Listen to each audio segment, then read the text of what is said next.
Attitude that I'm most definitely from.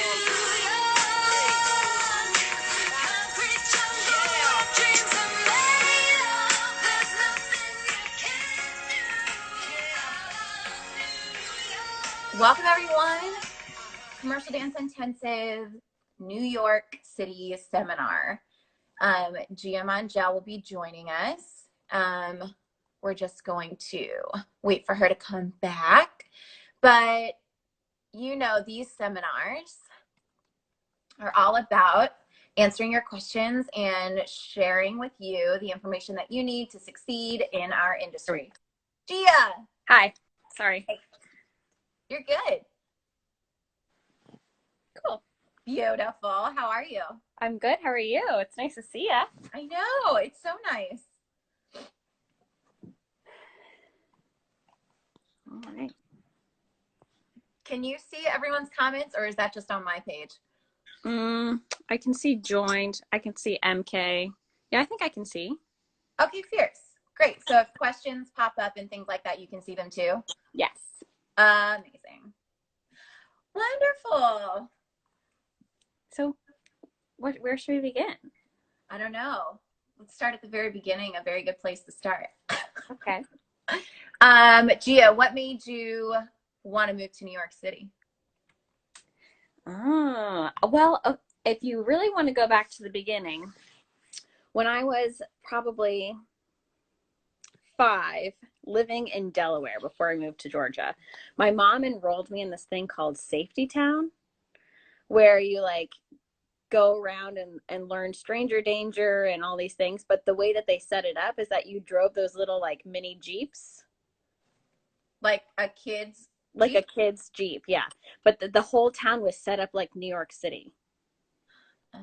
And you could like cross the walks and you could walk on the sidewalk. And I just thought it was the coolest thing that you could, it was just this little town. So I kind of really liked New York from when I was a baby. And then just seeing it in movies and things, it just sounded so exciting. And then when I was in 4th grade, actually just after 9/11, I took my first trip to New York to see my very first Broadway show. How old were you? 4th grade, so 11. And I absolutely fell in love. And then my mom and I went every summer from when I was 11 until I was, I think, in 8th grade or 7th grade, when I started going to like a lot of summer intensives. Mm-hmm. We would go for a week every summer, and I would dance in New York. And my room now is beige, but back in the day it was hot pink, and there was just Broadway posters everywhere, and that was it. So I've always loved New York. And what was the first Broadway show you saw? 42nd Street. Yeah. So my story is similar to yours, not the Safety Town part, the middle school part, but I went on a trip with my dance studio when I was 13 as well. 11, 13, somewhere up in there.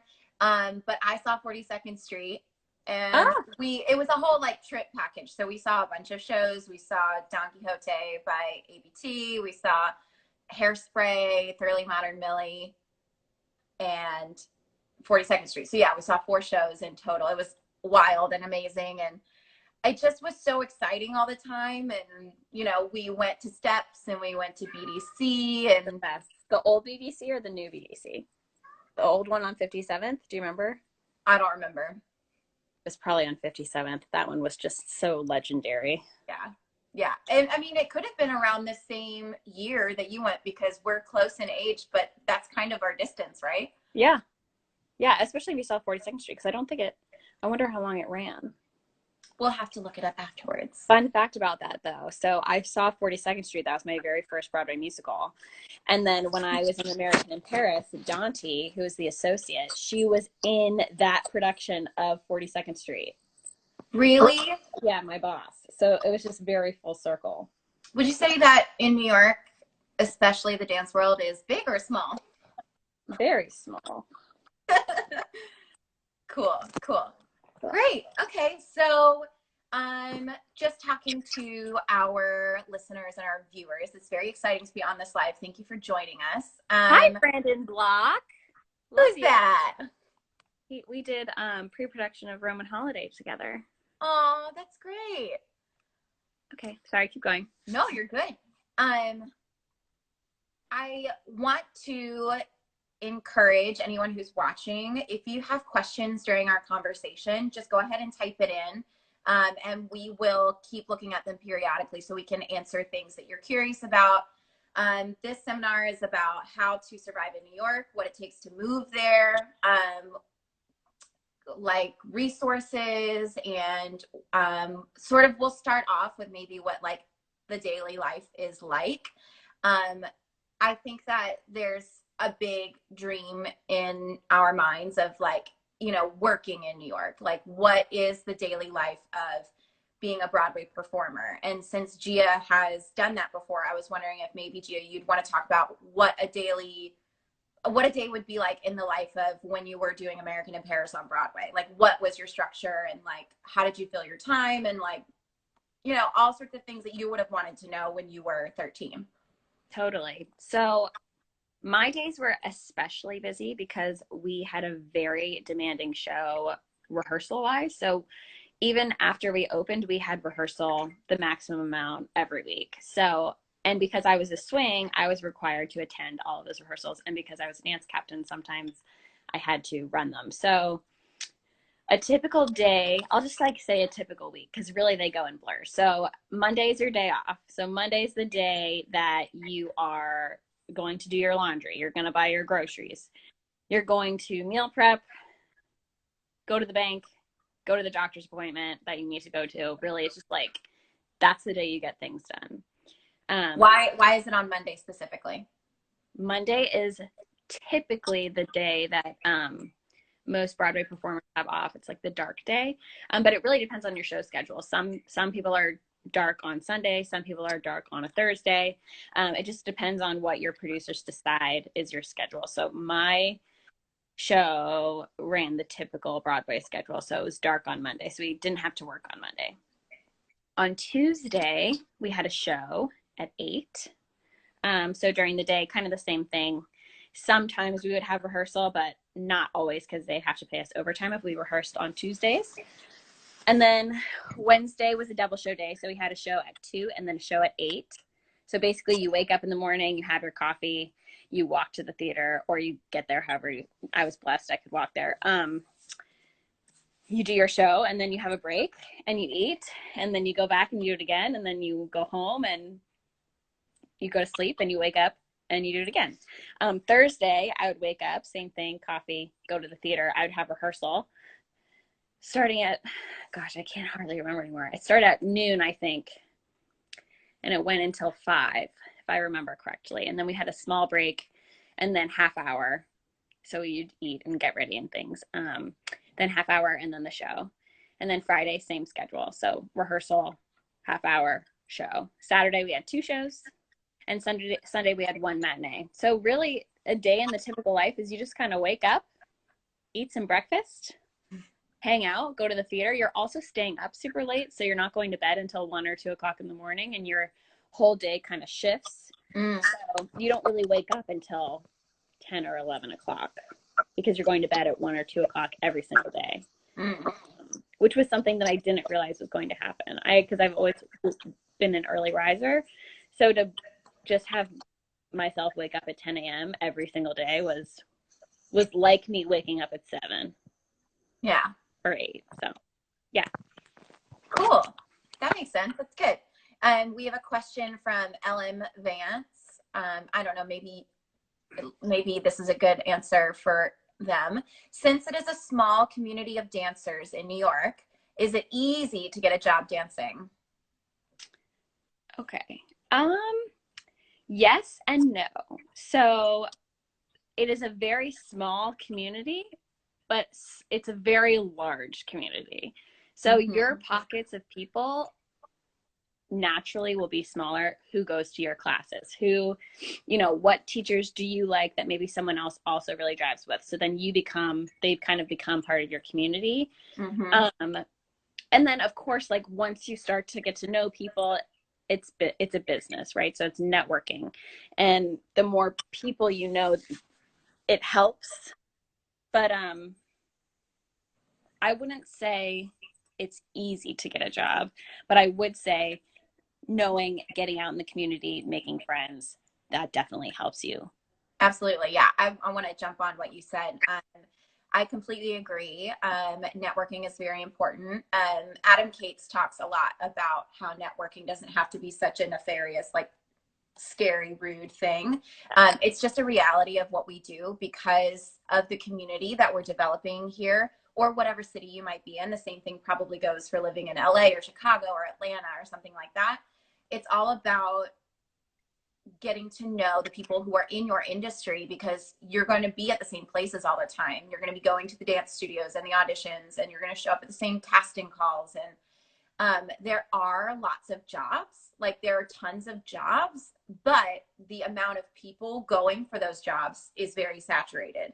I mean, any city is saturated with people. So one of my favorite phrases that I picked up along the way is that you have to think about New York City as a small town with tall buildings. So that sort of thing. Great. Okay. They say thank you. That helps a lot. Excellent. Okay. So now let's talk about a day in the life of when you don't have a contract, when you don't have a steady job, for example. So say you are an equity person or a non-equity person, and I see your question, Keely. We'll come to that in a second. Thank you. We will talk about what an audition process is like for, say, a Broadway show or a regional production or something like that. Something that Gia and I are both very used to. And we will talk about the differences between being a non-equity person, not in the union, and an equity person who has gotten their card. So say this is post Gia's American in Paris show. She's now looking for a new job. What does a day in the life look like for you, Gia, showing up to an audition for an ECC for Broadway where they're looking? Sure. So once you get your equity card, you have like a sign into the portal. So it's almost like you're in the club. So you type your credentials in, you sign in. And then what I do is I go to the audition tab and I click it, and it shows me all of the auditions that are happening in the next like 2 months. A week before the audition, exactly. So say like I don't even know what today is. What is today? Today is Monday. Monday. So say for next Monday at 2:00, there's an audition. So today, Monday at 2:00, I can go online and press sign up. So I've secured my spot to audition for that show. So then next Monday rolls around. I have to get to the building the call's at 2. So I'd really get there at 1, but you have to get there by 1:30, a half hour before it starts. Hi, Grace. And then they'll call the list. So any equity member who signed up online is on this list, and they call through the list. You say, I'm here, really loud. You go up to the table where the monitor is sitting. So when you walk into the room, there's a person sitting at a table that they're called the monitor, and they just sort of make sure that the audition runs smoothly. So that's the person who calls the list. Mm-hmm. They'll call your name. You'll say, I'm here. You go up, you show them your equity card, and they give you a big number. It's like a big plastic number, and that's your number to go in. It's like bigger than an iPhone Max. It's like this big. Yes, it's very large. And you turn that card in with your headshot and resume as you're walking in the door. To when you're going into the audition. When you're going into the audition. So when you are signing up online, Gia, do those spots, are they unlimited or? That's a great question. I think there is a max, but it's really high. I think it's like, I don't know the answer, but I would assume it's like. Because sometimes I've seen, and I don't know if you've had to do this before, but when you show up to an audition and you haven't signed up in advance, there's a line that equity and EMC members can make, right? Mm-hmm. Or not EMC, but maybe AGMA and people. Yeah, it's AGMA and EMC. It's a secondary line. A secondary line. Cool. Yeah, so that's in person in the Mhm. room, Mm-hmm. sitting in a line in front of the desk. Correct. Waiting for the monitor to get there. Also, if you don't sign up online, say I was just really hustling and like the non-dancer hustle, and like I was babysitting and working and teaching, and I get behind. Sign-ups close the night before. So if I don't sign up, online. So then I have to show up early, and I have to get in that line. But because I'm equity, I have precedent over the EMC and the other sister union. So I go first, and then they go after. Got it. Great. Okay. We have a couple questions. Cool. I think I'm. Why don't you go first? Questions, and I'll do a summary of what an example of a couple of non-union situations. So everything that we've talked about so far has been what an equity person does in order to audition at an equity chorus call and things like that.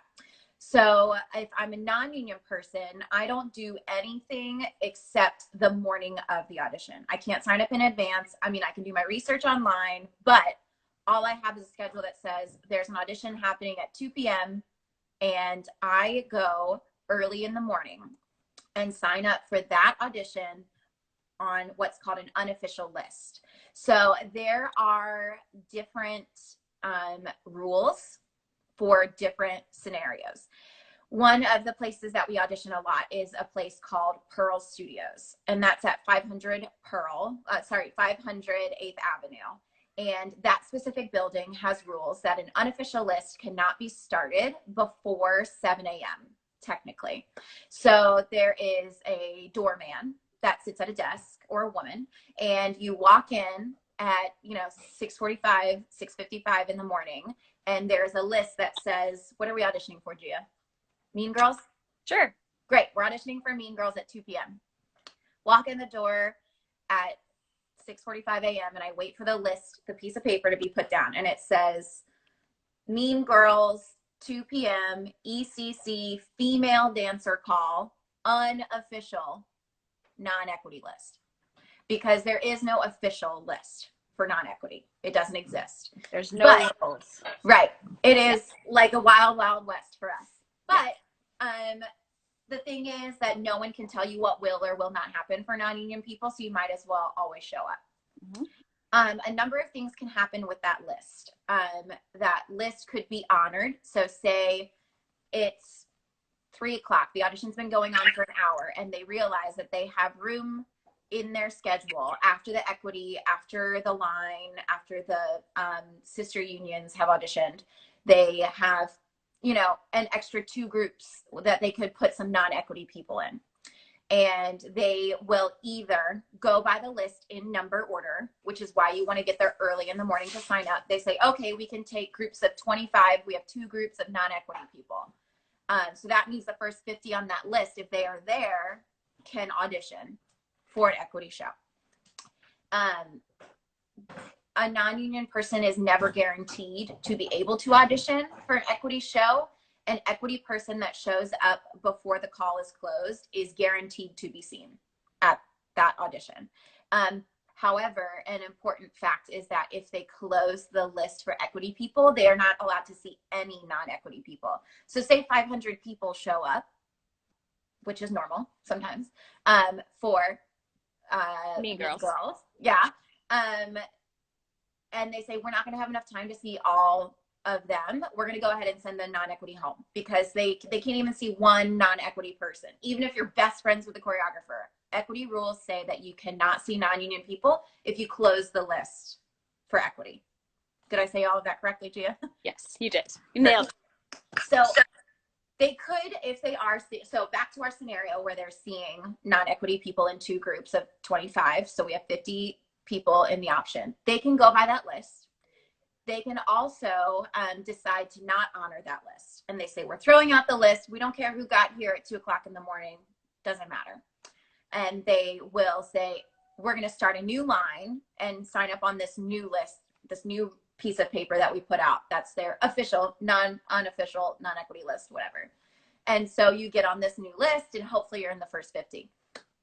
That situation doesn't happen as often as this next situation where they say, okay, great, we're going to do a type out, which they're not technically allowed to do for equity people, but they can do a headshot type where they only take our headshot and resume of either all the people who are in the room, or they call off the list and take all of those headshots and resumes. They bring them into casting during one of the other groups. Someone goes through them and they say, okay, great, we are looking for all of these people. And they walk back in the room and they say, from the non-equity list, headshot, resume type, we would like to see this person, this person, this person, and this person.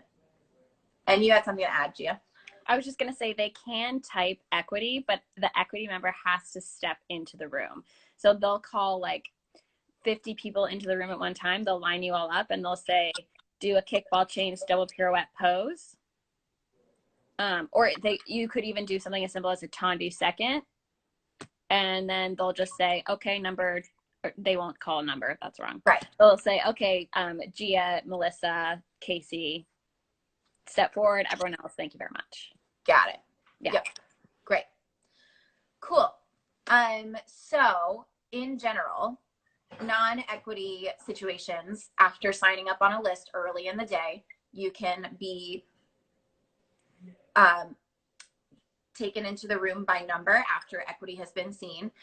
They could throw out the list and you can sign up on a new list, and then they will go in order of that list. They can read from the list asking for headshot and resumes, or they can ignore the list altogether, take all of the headshots and resumes of non-union people and decide who will be seen from that point on.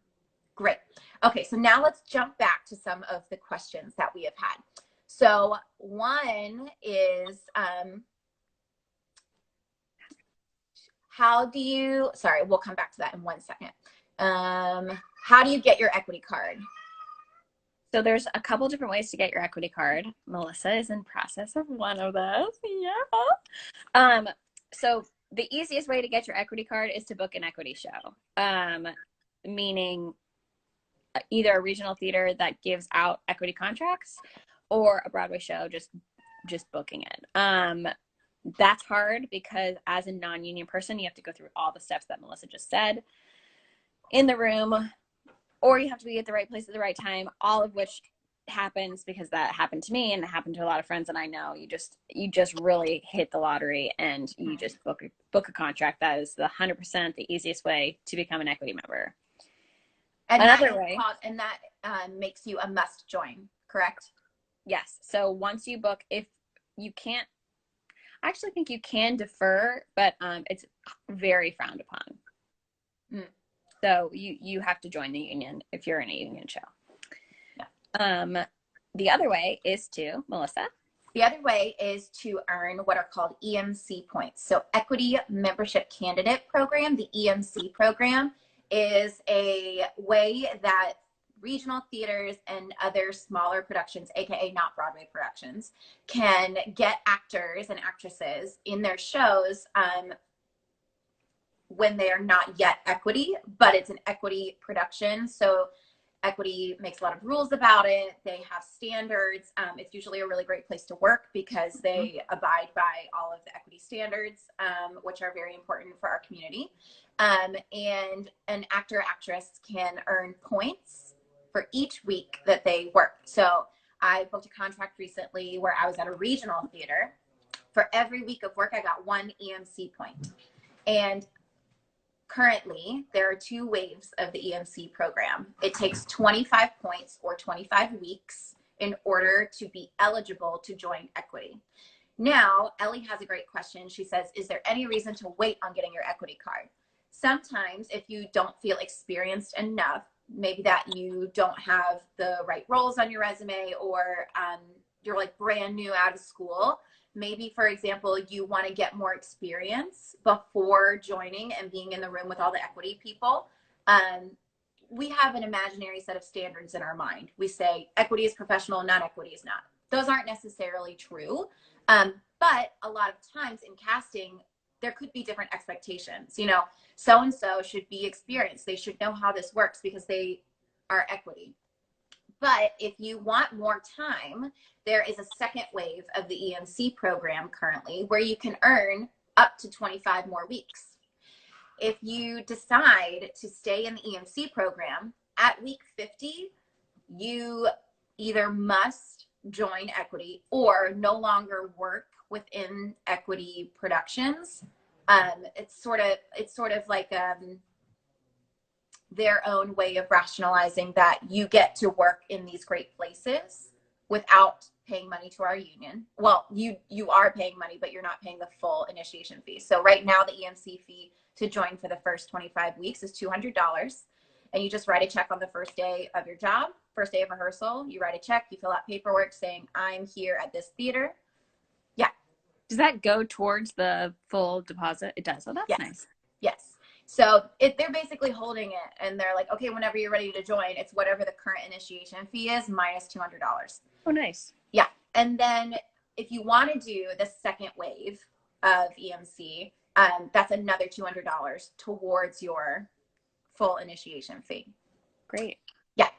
So you can, to join Equity, you can either do the EMC program or you can sign a contract for a show that automatically offers you your Equity card, and paying the initiation fee will be was it taken out of your checks for you? It was. Mine was. But I think it's, when I joined, it was $2,000, I think. But I didn't, they take it out over a period of time. So you don't really like miss it as much. Sorry, flipping around. I'm trying to get to these people. The other way is, there's one other way that it is not as highly recommended, but you can join a sister union. So you can join SAG-AFTRA, or you can join AGMA, which is, AGMA is more like operas and ballets. So you could do an opera, and then you can you get the same perks as being an EMC. Yes. And then it's typically a year after you join a sister union, you become eligible to join Equity. Yeah. Yeah. Great. Okay. Our next question, Ellie, I hope that answered your question. If you want more details about whether or not you personally should join and you would like advice, reach out to any of the CDI faculty. You can DM Casey on the Commercial Dance Intensive account, and we will help you chat it out. Okay, Keely says, how do you take the step from moving from a small area to New York City or LA? Great question. Do it. Just bite the bullet. Scary. It's scary. It's super scary, but it's worth it. I went to school in New York, so I felt like my transition was really easy because I was comfortable living and, getting around in Manhattan for 4 years, kind of under like this umbrella of safety and learning. In a great apartment. The dorm. But then once I graduated and I sort of moved into my own place, I felt very comfortable with New York as a whole. So I felt like I sort of really appreciated the fact that I went to school in New York, because it gave me this feeling of, oh, this is very comfortable. So my outside surroundings weren't new. It was just sort of figuring out a way to navigate career. Yeah. Melissa? So I moved to New York twice. The first time I moved was after college. I went to college in the Midwest, and I studied abroad in the Middle East. And then I finished school in the Midwest, moved back home to Louisiana, small town, super small town.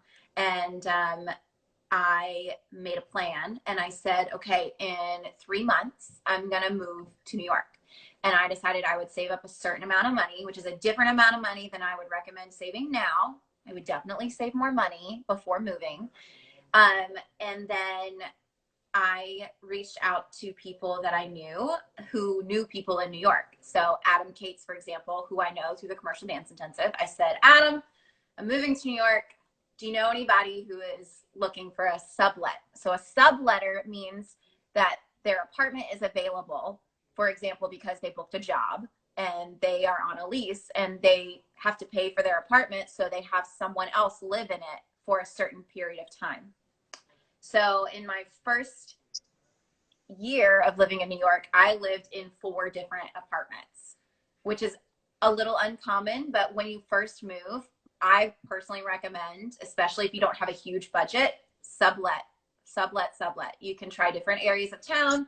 You don't have to buy furniture. There's a lot less upfront costs. You don't have to do a security deposit and all these things when you first move. So I recommend subletting, especially with other performers who already know what's going on. You know, you can have an audition buddy, you can have a class buddy, you can know what subways to not take at what times. Like, I think it's great to move there with people who are not officially like guarding over you, but you have someone there who has been there for longer than you have, because it is a lot to navigate at once.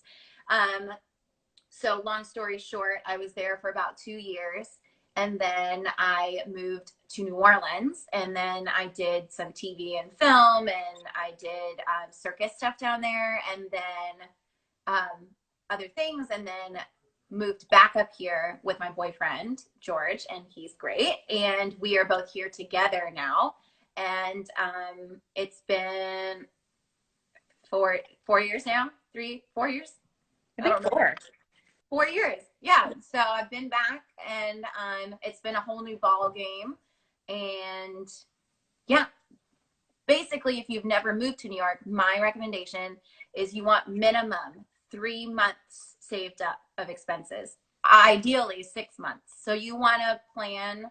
You can go back and watch our finance seminar on our YouTube, but you want to budget for 3 to 6 months of not having a job at all, so that you can go to auditions. You have the freedom to take class and go to the community events and get involved when you don't have the strict schedule of having a side hustle job.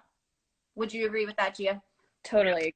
Yeah. I think financial freedom is key to being successful in our industry, because otherwise you get really bogged down by just trying to make rent and just trying to survive, and then it gets yes.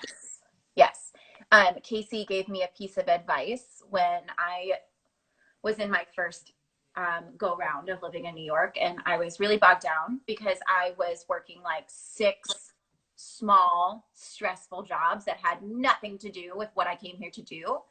And she said to me, she said, what is really the point, you know, of moving to New York? Why do you do it in the first place? We moved to New York because we want to work in our field of performing arts, right? Don't work a side job just so that you can survive and live in New York. Like, New York is fabulous, but why are we here? We're here to work in our field. And if we get super bogged down and distracted by our side jobs and we don't do what we came to New York to do, then we're doing ourselves a disservice of living in this challenging and beautiful place. excellent. Gia, can you quickly cover what the different types of auditions are for equity shows? Sure. So the main one that most dancers go to is called an ECC. Is that what you mean? Mm-hmm. Yeah. ECC. So ECC stands for Equity Chorus Call. So that is going to be mostly, you're going to dance first and then you're going to sing after, unless it's a singer call. So there's an ECC for dancers, men and women. So that's going to be members of the chorus, but they sometimes find, you know, maybe covers or even a lead from the ECC. It just kind of depends on, you always want to lead with your best foot forward. So they also have ECCs, Equity Chorus Calls, for singers, where you go in and you sing 16 bars. And then if you make it through that, then you'll dance after. There's something called an EPA, which is an equity principal audition. So those are the, you know, if you're auditioning for Thoroughly Modern Millie, I would probably go to the ECC dancer call because I'm going to want to tap first. But if you want to be Millie, you would go to the EPA because you want to go to the principal. It's 2 different kinds of contracts. So a principal contract, you obviously make a lot more money. A chorus contract, you still make decent money, but you're not a named character necessarily. You may have little ensemble parts, but you're not, you don't carry the show with your character. Mm-hmm. When if you do both, I would lead with your strongest. Well, here's the thing. If you're a good enough singer, if say you're an amazing dancer, but you are a good enough singer to make it through the singer ECC, you want to go to the singer ECC, make it through the singer call, and then absolutely nail the dance call, right? If maybe that's not your scenario, then you want to go and you want to dance first, and you want to say, oh, you can't live without my dancing. It's just, you can't live without me. And then you sing with the best dancers, and hopefully your voice carries you. Great. Would you recommend that dancers who want to work on Broadway start voice lessons before they move to New York? Yes, that I think that is like one of my biggest things. Wishes. One of my biggest wishes is that and you know what's crazy is I took voice lessons as a kid, but I didn't take them seriously as I needed to take them. And if I could go back in time, I would force myself to sing in front of people, and I would force myself to, you know, sing the national anthem when some random lady asked me to, because she heard through the grapevine that I have an okay voice, you know, like, and those things that I was just like, no, I can't do it. I should have done it, because now I'm kicking myself in the booty because I wish that I was better. I kid you not, I had the same exact scenario. What is it with the national anthem? And I was like, me? Allie says, I just joined. What are we talking about? Allie, we are talking about how to make the move and live in New York, and what a typical day in the life of a performing artist looks like, and tips and tricks for being a dancer in New York and working in the field. Keely also asks, upon arriving in a big city, what do you suggest dancers start auditioning for? Like literally anything. Yes, Keely. Yes. Show up and show out, especially if you're non-union. You just are trying. Your first order of business is to get in the room.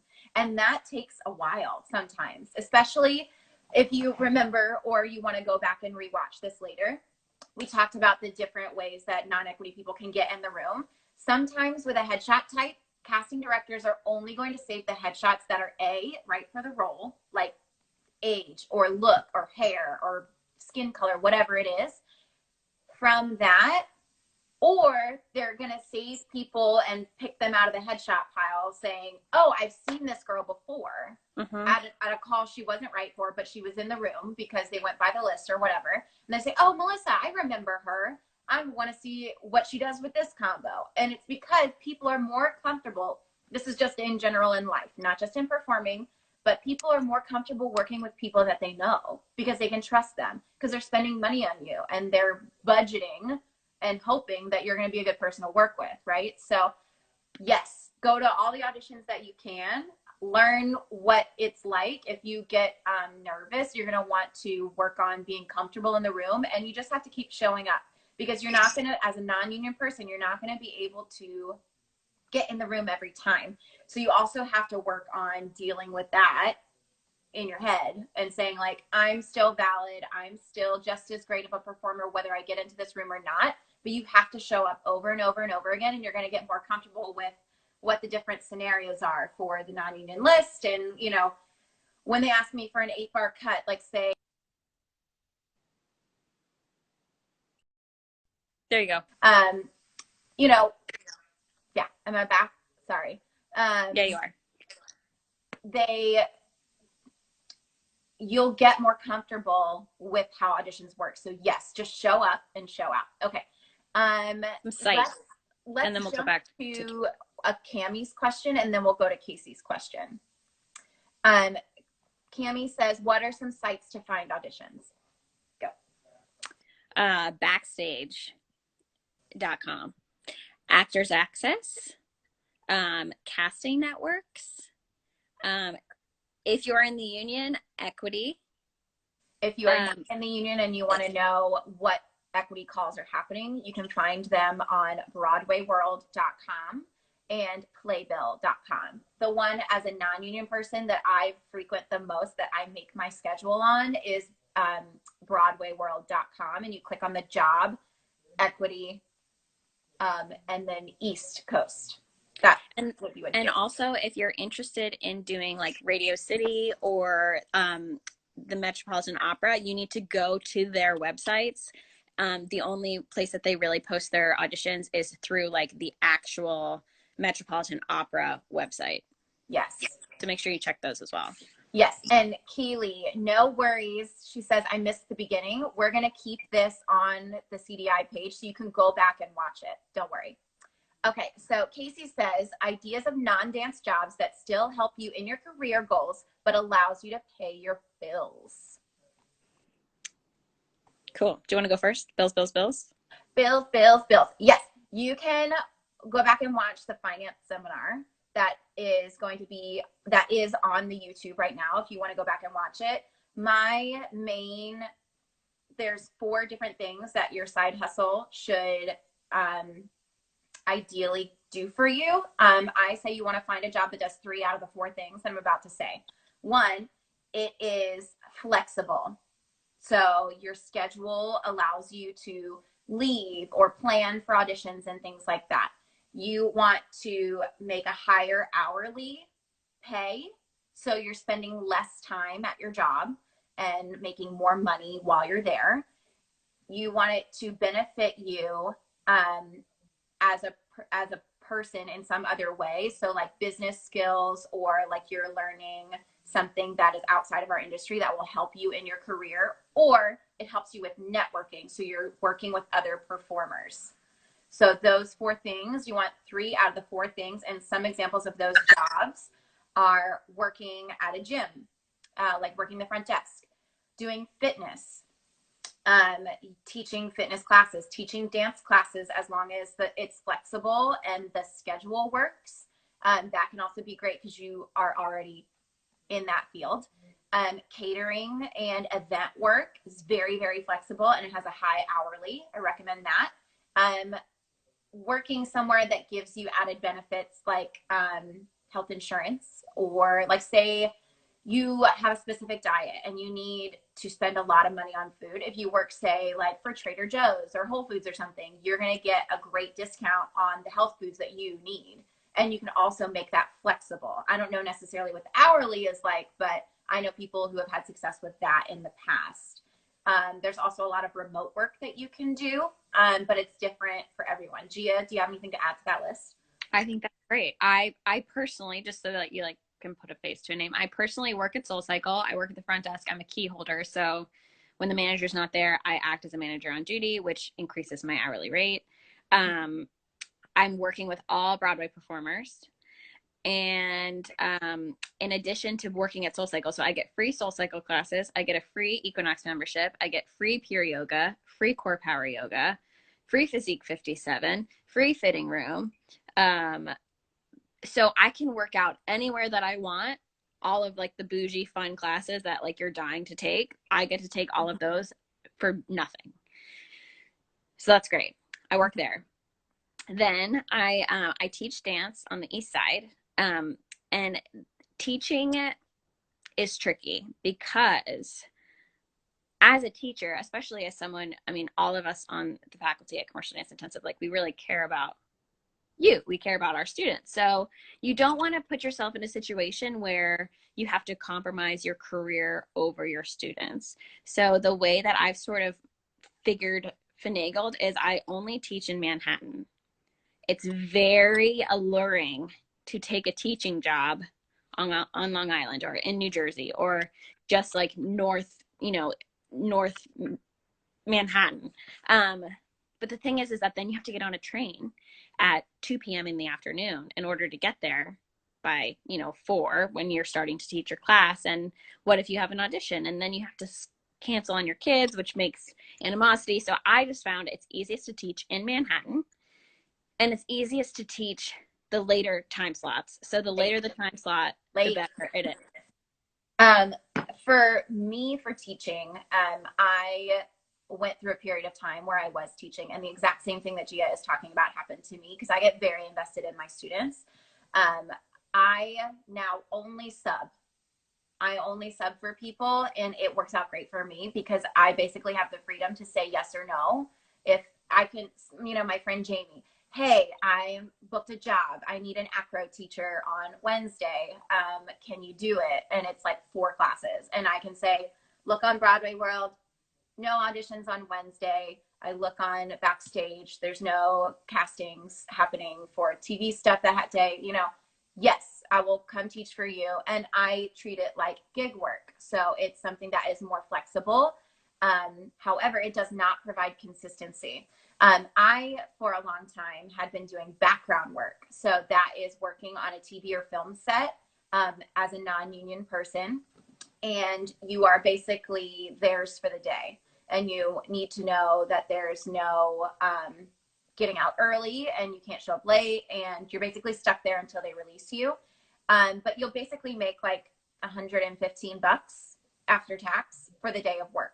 And that is also something that's very flexible and always happening. There's literally background work every single day for multiple shows. And it's something that's like, okay, I can stack my schedule and say, I'll do these auditions on Tuesday and Wednesday. Thursday, I'm not right for those calls. So I will do background work on Thursday. And my friend asked me to sub on Friday. I'll do that for her. Like, say I'm going to do catering on Saturday. And then, for a long time, I was working the front desk at a gym, and it was like, great, I'll open and work the gym every morning before the audition and then go to my audition. So there's a lot of different ways to curate your schedule. You just have to know, especially what your personality type is and what works for you, because waking up early might not work for you. Working in the food and service industry, however lucrative it is, if you're not good at staying up late and then waking up early, you're not going to go to the audition the next day if you're bartending until 3 o'clock in the morning. You know what I mean? Do you audition for background work? No. You submit online and you provide like your photo, your sizes, your height, and if you have wardrobe that they're asking for. As a non-union person, you just are emailing like Grant Wilfley Casting. They send out a mass email. They're like, we're looking for 5'2" blondes who can, who have hair above their shoulders. And then you have to send a picture that shows that you fit that. And then they're like, great, we have you booked for Wednesday. Cool. Yeah. Central Casting is a great resource for people who are here in New York because they send you a lot of work as well. Great. Let's talk about different places that we go in New York for class, Gia. Okay. Well, the obvious is Steps and Broadway Dance Center. There's also Gibney. There's Mark Morris in Brooklyn. There's also Alvin Ailey. Alvin Ailey. Yeah. Rialt. Rialt. Say it. RIOULT. Rialt. Yeah, they offer in Queens amazing discounted classes for artists. You can take a ballet class for like $10. So if you're in Queens, check it out. And then there's also Perry Dance. Mm-hmm.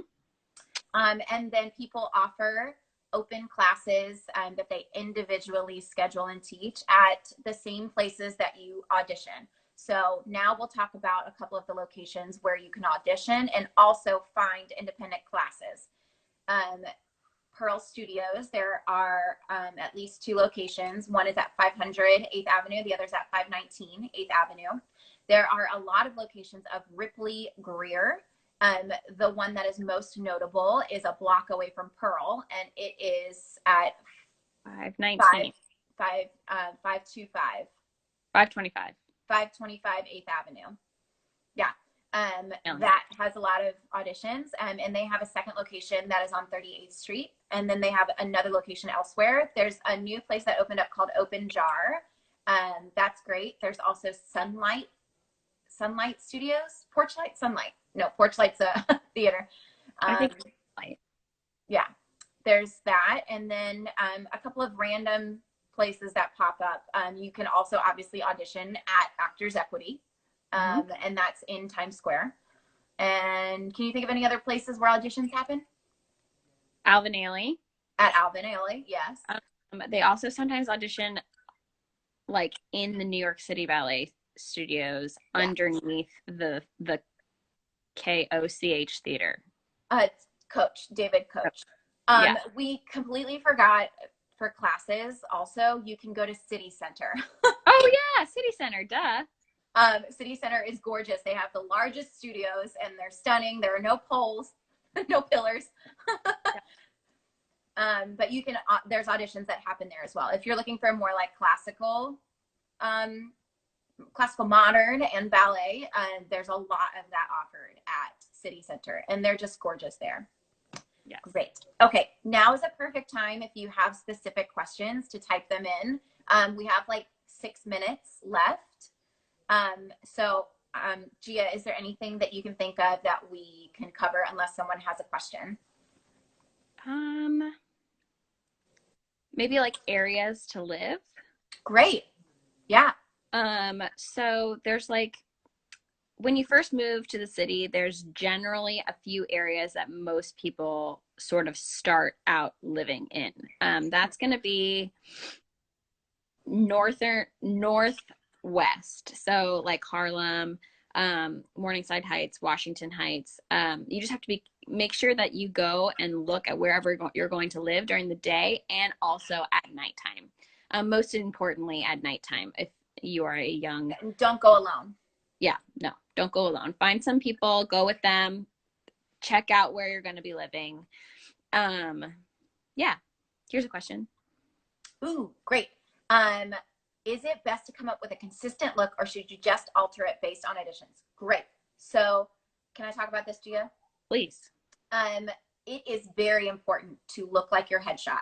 That is one of the most important things. When they pick up the picture in the room and they are looking around, they should be able to right away spot you.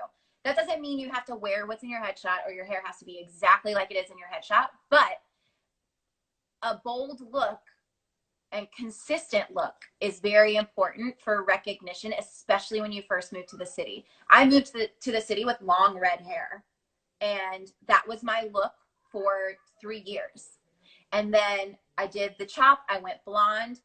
People already knew me in the casting world, so it wasn't that hard for me to flip-flop, but I would not do like pink hair 1 week. And then maybe there's like a different audition and you want to come in as a brunette, and then there's a different audition. Obviously, you're not going to be able to keep up with that money-wise, but what you can do to reflect your research of the show is your outfit choice. So Gia does a great job of picking outfits that reflect what the audition is, right? Thanks, babe. So if you're going in for like Rock of Ages, like I can tease my hair, wear big earrings, and like a crop top with like a leather skirt or something, right? That is the look that I'm going for that show. Now, if I was going to go in for an American in Paris audition, I'm in a leotard, a skirt, you know, my hair is clean. Like, you want to show that you know what you're showing up for and you've done your research, but you should still look like your headshot. So my headshot with my hair slicked back should reflect the same, you know, person as with my hair down. Do you have anything you want to add to that? No, I think that's absolutely fabulous. Yes. Okay. Advice for someone trying to get into the commercial dancing. So there's a lot of commercial work in LA predominantly. There is commercial work in New York. It is specific to these industries. So there's some TV and film happening. There are specific jobs that shoot in New York. And then there's different avenues that you can find more commercial work in your commercial community, and that's going to happen in those side classes. So I developed a commercial community out here by taking different training programs with like heels instructors and hip hop teachers and people who work in film, and you kind of have to seek them out. They're not as readily available and prevalent if you're only going to BDC and Steps and your auditions at Ripley and Pearl. Like, you kind of have to look outside of that. And Instagram can be actually a great tool for you to find those resources, because they always post their classes on their Instagram. They're like, oh, I'm teaching at such and such place. Follow me. Da, da, da, da, da. Do you have anything to add to that, Gia? No. Can you talk about Kelly's question? Yes. Let's talk about transportation in New York City. So it seems a little daunting when you don't live in New York City, but actually the transportation system is really easy. once you move to the city, you'll get a Metro card. Depending on how much you use the Metro, you can get as little as $10 on a card at a time. You can buy an unlimited Metro card for the duration of the month, which I would suggest if you're traveling around a lot. But it's mostly just getting used to uptown, downtown. New York's a grid. So just making yourself familiar with Manhattan or Brooklyn or Queens, wherever you're living, and getting to know the train system is so helpful and useful. And it seems scary, but I promise you within 2 weeks, you'll be an expert. It's very cut and dry. And you're going to make some mistakes right away, and it's not a big deal. But just know that before you go underground, all the information is on the sign before you go underground. So don't just be like, oh, here's the train, let me walk down. It's not necessarily going to go the direction you need. You 1000% do not need a car. No. Sell the car and save it for your rent money. That is very, very important. It's also easy to use Uber and Lyft and different car services. We don't really recommend it for a budget, but if you're in a pinch and you need to get somewhere, you obviously have options that are not the train. We're going to answer this one last question from Lacey, and then we'll do a sign off. She says, how do you plan for taking classes? There's a lot of different options out there. So I like to say tailor your classes 50% with, people you want to work with and want to train with and want to emulate. So like their choreography, not necessarily they're working in a show, but like their work is similar to shows that you're right for. That sort of training and like showing up and being present in those people's world is important. And then the other 50% is like taking classes that are very hard for you, are out of your comfort zone, and are going to make you more versatile, because it needs to be a balance. If you're only taking the classes that you're good at, then you're not spending your money as wisely as you could, because there's so many options in New York. That's what I recommend. That's what I do. Beautiful. Great. Okay. Gia, one piece of advice for someone who wants to move to New York. One piece of advice. Ooh. I would just say, take a deep breath, plan ahead, do your research, save money, and just go in head first. Yes. Chin up, be confident, show up. You are here for a reason. You've done all of the work that you could possibly do before coming. And there's a job out there for you. You just have to do the work and always be ready, always show up, stay ready. Also, another option that you can consider if you're between the ages of 13 and 23, you have the ability to come to the Commercial Dance Intensive summer program that is in our East Coast location, now tailored to a more New York City, Broadway style experience. So come join us this summer. Our East Coast location information is in the bio on the Commercial Dance Intensive website and Instagram, commercialdanceintensive.com. Come join us. Yay! Thank you so much for joining our live today. We love you so much. And if you have any questions, you know that you can find us online at the website, or also the Commercial Dance Intensive Instagram. My Instagram is at Sissa Strain. And mine is at Gia Mongell. Excellent. Thanks, guys. Have a great day. Bye.